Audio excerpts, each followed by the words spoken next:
Yesu ni Bwana.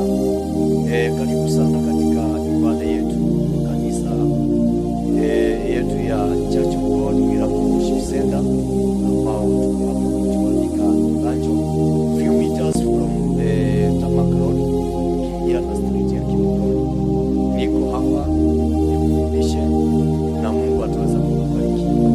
Karibu sana katika mafundisho.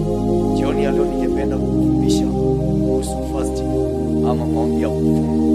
Maana wengi wetu tunaingia tu katika kufunga na hatuelewi na maombi ya kufunga ni nini. What is prayer of fasting? What is fasting? According to the Bible, fasting is for solidarity, temporary. You can also call it it is an humbleness of yourself before God to seek guidance and a deep spiritual devotion.